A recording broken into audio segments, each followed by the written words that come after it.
Hi guys, it's me. It's the waning hours of Math 21A, and there are questions flying back and forth. But there is one question about a particular problem on the 2013 diagnostic exam that I think is really worth taking an extra look at. It's sort of a nice synthesis of the divergence theorem, Stokes' theorem, these line integral theorems, and it's not super computational, but it's conceptual, so it helps you check whether you really understand what's going on.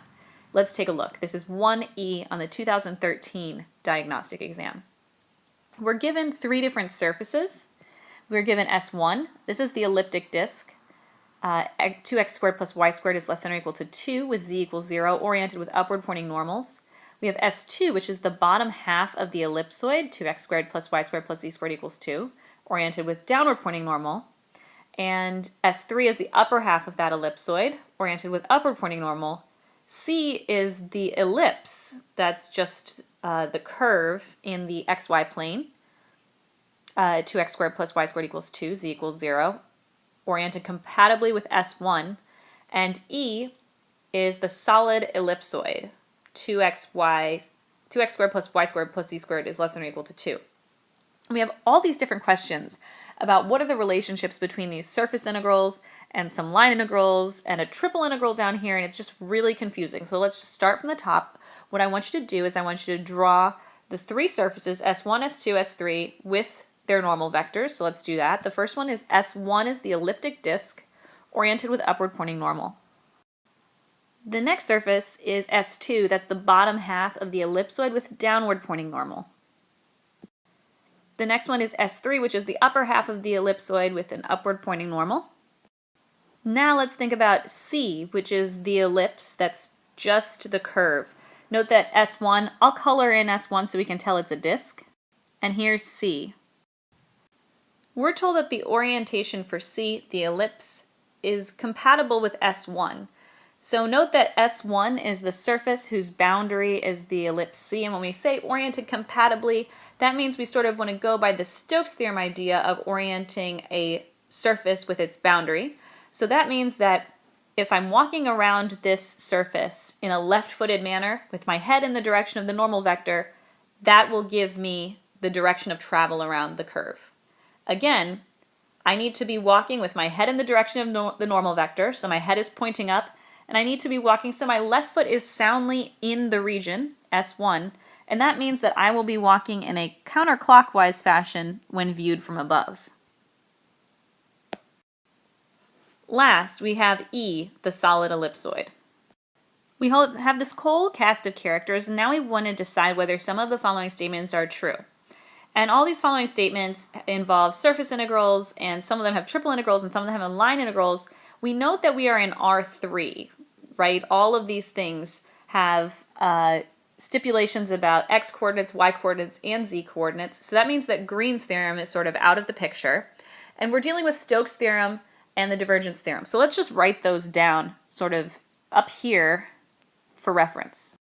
So here we have Stokes right here, and here we have the divergence theorem right here.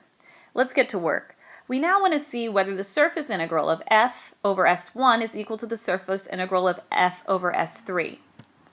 Well, surface integrals appear in both divergence theorem as well as Stokes' theorem, but here we're looking at the surface integral of the curl of f over the surface, whereas here we're looking at just the surface integral of f over the surface. Here we're looking at just the integral of f over the surface, so we want to zoom in on this one. This has the same characters as appear over here. Note that the surface integrals only appear on one side of the equal sign, so let's put these two together, like so. Here we go. By subtracting this surface integral from this side onto the other side, we now have the surface integral of f over S1 minus the surface integral of f over S3. Maybe it equals 0? Let's see if that's true. Well, S1 and S3 together make a solid. In fact, it's the solid upper half of the ellipsoid, so the solid northern hemisphere of the ellipsoid. Let's see what that drawing looks like together. Here's my picture of S1 and S3 together.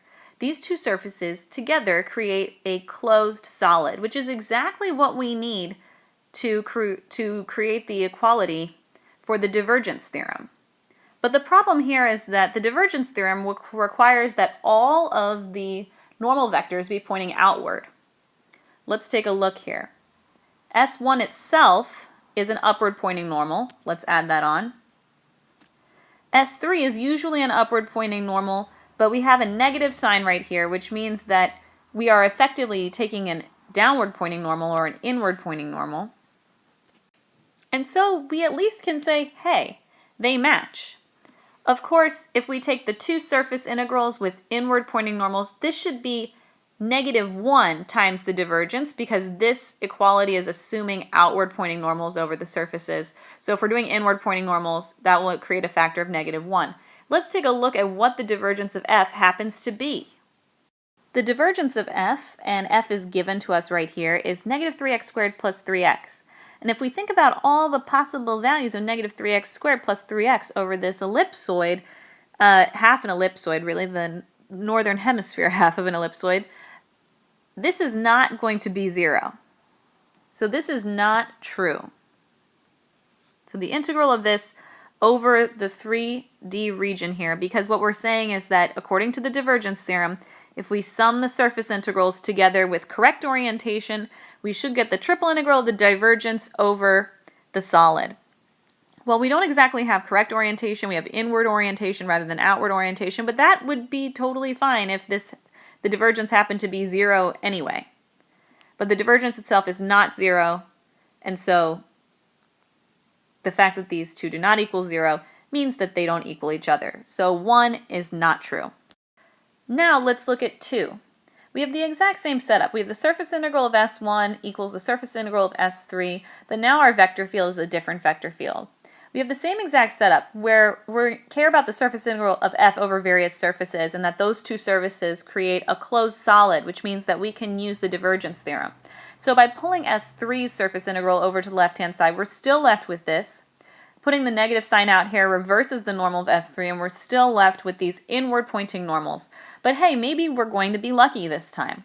It really all depends on what the right-hand side of this equals, and our question is, does the right-hand side of these two surface integrals, taking the difference of these two surface integrals, equal 0? And the right-hand side should be equal to the divergence of F over the solid. Well, let's take the divergence of F. It's a different vector field now. Let me erase this. Again, we're in much the same situation. If we took the integral of -3x squared, the triple integral of it, and integrated it over the solid northern hemisphere, as we would do with the divergence of F, -3x squared does not assume it's an even function, right? We're not going to get 0 if we integrate it over the northern hemisphere of the solid ellipsoid. And so the fact that these two things do not equal 0 means that they do not equal each other. So this is disqualified by the same type of logic. Now let's take a look at this next one. It says that the surface integral of -1, -1, -1 dotted with ds is equal to the line integral over c of z dx plus x dy plus y dz. The first thing we want to do there is note that we have a line integral on one side and a surface integral on the other, so we want to zoom into Stokes' theorem. We want to see whether, well, let's take a look at our line integral. We need a vector field f. We take a look at this and note that our vector field f is the following. And if Stokes' theorem holds, that means that the line integral of f along c is equal to the surface integral of the curl over the surface. So let's take a look here. First, let's compare S2, because this is the surface integral over S2, with the curve, which is C, right here. One of the things that makes Stokes' theorem extremely tricky is that the orientation needs to match here. If we're traveling the curve in a left-footed manner in the direction of travel, our head needs to be pointed in the direction of the normal vector. But let's take a look. If we put C and S2 together, we have a little bit of a problem. If I'm traveling in the direction that C is given to me, and my head is in the direction of the normal vector of S2, then I'm actually right-footed. I'm not left-footed. And so this is off, either the left side or the right side, however you think of it, is off by a factor of -1. Their orientations do not match. Again, if I'm traveling C in the given direction, and I'm with my head in the normal vector here, I'm right-footed. If I'm traveling C and I'm left-footed, my head would actually be pointing up inside this hemisphere. Take a moment and think through that for a minute. So that means that these actually have opposite orientations. So if we have on one side the line integral, that means that this is actually should be -1 times the surface integral of the curl of f. That means to correct for these opposite orientations, we need to multiply the surface integral by -1. So let's take a look at what the curl of this vector field actually is. If you calculate the curl of this vector field, you're going to find that it's equal to 1, 1, 1. And sure enough, this in fact is -1 times the surface integral of the curl over the surface. It's just that the -1 has actually been distributed across this entire vector. And so 3 happens to be true. Our final question is number 4. We now have two surface integrals and then a triple integral. We know we're going to be dealing with the divergence theorem. Let's put the surfaces on one side with each other. What do we have? Well, we have S2 and S1, which together look like this. Both of their normal vectors are pointing outward, which at first is mighty exciting, but then you realize that, oh no, the divergence theorem only works if these surfaces create a closed solid E. And the two surfaces, the elliptic disk and the bottom half of the ellipsoid, do not actually create the entire solid ellipsoid. They only create the bottom half of it. So S2 and S1 do not create the closed surface, the closed solid, E. So they are not the boundary for the closed solid E. They are only the boundary for the bottom half of the closed solid E. And so while this is the divergence of the vector field up here, the relationship between S2 and S1 as the boundary of a closed solid, they are not the boundary of the closed solid E, and so this is not true. There is only one that's true, and that's number 3. I hope that that helped you understand a little bit more the conceptual aspects of normal vectors and Stokes and divergence. Good luck tomorrow, guys. I know you will do very well.